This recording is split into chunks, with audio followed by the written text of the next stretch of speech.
China, a land of ancient wisdom and burgeoning might, finds itself at a crossroads.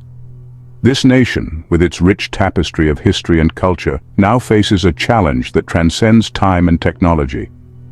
Unprecedented floods have ravaged Guangdong province, leaving a trail of devastation in their wake. Millions are displaced, their homes and lives upended by the relentless waters. Streets that once bustled with life are now rivers of despair. Homes are reduced to rubble, memories washed away in an instant. The very foundations of communities are shaken. As families search for remnants of their past amidst the debris, the question arises: is this simply a natural disaster, a tragic caprice of nature? Or is there a deeper, more profound message hidden within the chaos? Or is it something more? Could these floods be a harbinger, a sign of things to come, urging humanity to reflect on its actions and their consequences? Could this be a sign, a message from a higher power, a divine reminder of our place in the grand scheme of things and the delicate balance we must maintain with the natural world? A reckoning, perhaps, for transgressions against the natural order, against humanity itself. Have we, in our pursuit of progress, forgotten the very essence of coexistence with nature? The scale of the disaster is staggering. From the skies, the extent of the flooding is laid bare, a vast expanse of water swallowing the land, erasing boundaries and landmarks. Images from the region paint a picture of apocalyptic proportions. The once vibrant landscapes now resemble scenes from a dystopian nightmare, where hope seems a distant memory. Entire villages submerged, swallowed by the rising tide. The waters show no mercy, consuming everything in their path, leaving behind a haunting silence. The air thick with the stench of floodwater and despair. The very atmosphere is heavy with the weight of loss and uncertainty, as survivors grapple with the enormity of their situation. The human cost is immeasurable. Beyond the physical destruction, the emotional and psychological toll is profound as families mourn the loss of loved ones and the life they once knew. Families torn apart, livelihoods destroyed, lives lost. The economic impact is equally devastating, with businesses ruined and the future of entire communities hanging in the balance. It's a scene ripped straight from the pages of the Old Testament, a stark reminder of the raw power of nature and the fragility of human existence. In these moments, we are reminded of our vulnerability and the need for resilience and unity in the face of such overwhelming adversity.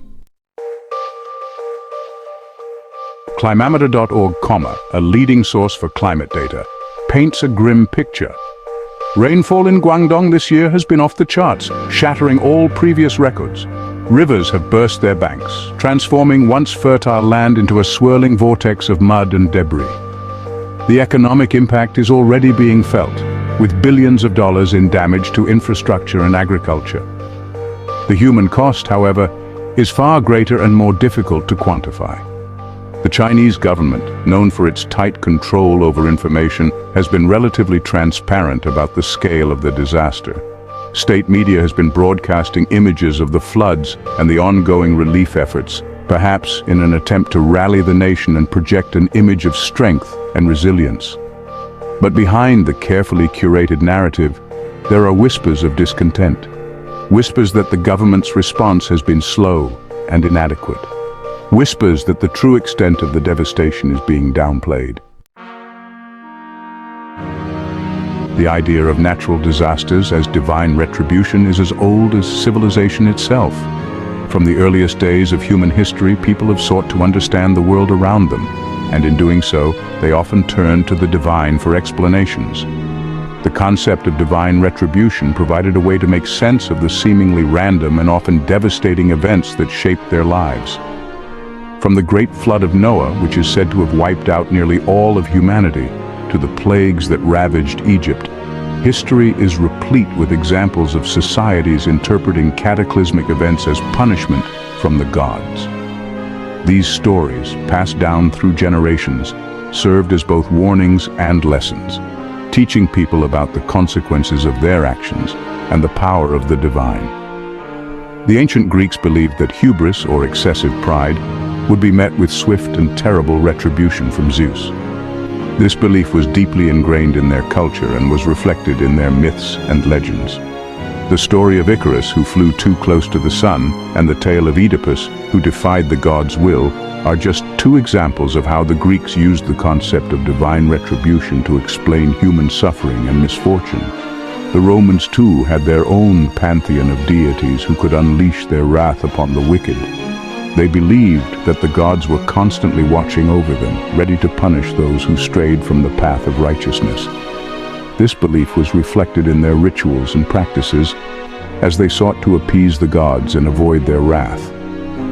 The eruption of Mount Vesuvius, which destroyed the cities of Pompeii and Herculaneum, was seen by many as a sign of the gods' anger. These beliefs, though rooted in superstition, served a purpose. They provided a framework for understanding the unexplainable, a way to make sense of the chaos and suffering that are an inherent part of the human condition. By attributing natural disasters to divine retribution, people were able to find meaning in their suffering and a sense of control over their lives. It also served as a moral compass, guiding their actions and behavior in an effort to avoid the wrath of the gods. Even today, in our secular age, the idea of divine retribution continues to hold sway over the human psyche.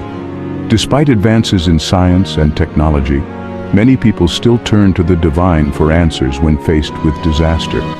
The notion that there is a higher power at work, meting out justice and punishment, provides a sense of comfort and order in an otherwise chaotic world. When disaster strikes, it's not uncommon to hear people ask, why? What have we done to deserve this? These questions reflect a deep-seated need to understand and rationalize the events that disrupt our lives. They also reveal a lingering belief in the idea of divine retribution, even in a world that increasingly relies on scientific explanations. It's a natural human reaction, a way of grappling with the randomness and seeming unfairness of it all.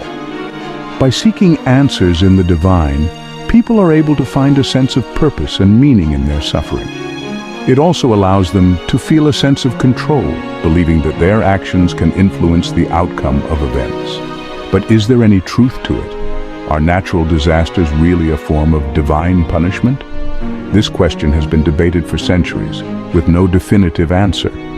While science has provided us with a better understanding of the natural forces at work, the idea of divine retribution remains deeply ingrained in our collective consciousness. Or are they simply a manifestation of the indifferent forces of nature? As we continue to explore and understand the world around us, the line between divine retribution and natural phenomena becomes increasingly blurred. Ultimately, the answer may lie in the eye of the beholder, shaped by their beliefs, experiences, and the stories they choose to tell.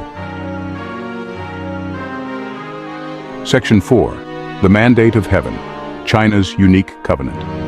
In China, the concept of divine retribution has a unique resonance. This idea is deeply rooted in the ancient belief system known as the Mandate of Heaven, or Tianming. It is a philosophical and political doctrine used since ancient times to justify the rule of the Emperor of China. For centuries, Chinese rulers have justified their right to rule through the Mandate of Heaven, a divine right bestowed upon virtuous and just leaders. This mandate was not only a divine endorsement, but also a moral obligation. The ruler was expected to govern wisely and justly, ensuring the prosperity and stability of the realm. Natural disasters, according to this belief, are a sign that the ruling dynasty has lost the mandate of heaven and is no longer fit to govern. Earthquakes, floods, and famines were seen as heavenly signs of displeasure, indicating that the ruler had failed in his duties. The floods in Guangdong, therefore, take on a particularly ominous significance in the context of Chinese history and culture. These natural calamities are not merely environmental events, but are often interpreted as cosmic signals, reflecting the moral and ethical state of the leadership.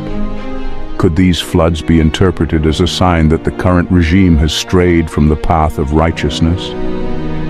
This question looms large in the minds of many as they ponder whether the government has lost its moral compass, that its actions have angered the heavens and brought this calamity upon the land. The idea that the heavens could be angered by human actions is a powerful one, deeply ingrained in the cultural psyche of China. It's a question that is sure to be debated in hushed tones in tea houses and on social media platforms across China, even as the government works tirelessly to control the narrative and maintain its grip on power. The mandate of heaven remains a potent symbol, a reminder of the delicate balance between power and morality, and the ever-present possibility of divine retribution.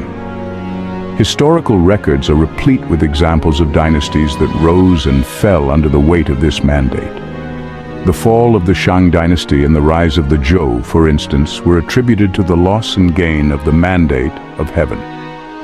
Even in modern times, Chinese leaders invoke this ancient concept to legitimize their rule, emphasizing their commitment to the welfare of the people and the stability of the nation. As citizens discuss the implications of the mandate of heaven, they are reminded of the profound connection between governance and morality, and the ever-watchful eyes of the heavens above. The stormy skies over China serve as a metaphor for the turbulent times, a reminder that the mandate of heaven is not just an ancient relic, but a living, breathing part of the nation's identity and consciousness. Section 5. China under scrutiny, a litany of concerns.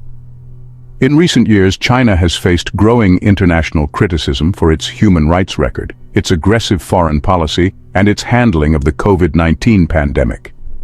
The Chinese government, however, has remained defiant, dismissing these criticisms as Western propaganda and interference in its internal affairs. But as the floodwaters rise in Guangdong, so too do questions about China's role in the world and its responsibility to its own people. The world is watching and judging. Some see the floods as a tragic but ultimately random act of nature. Others see them as a stark warning, a sign that China's actions have consequences. The truth, as is often the case, likely lies somewhere in between. But one thing is certain: the floods in Guangdong will have far-reaching implications, not just for China, but for the entire world. Don't miss out on future explorations and discoveries. Hit subscribe and ring the bell to stay updated with our new content. Your journey of wonder continues with every video. Stay connected and engaged on social media. Continue the conversation, follow us. Thank you for being a part of the Have You Ever Wondered community. Keep wondering, keep discovering. Until next time.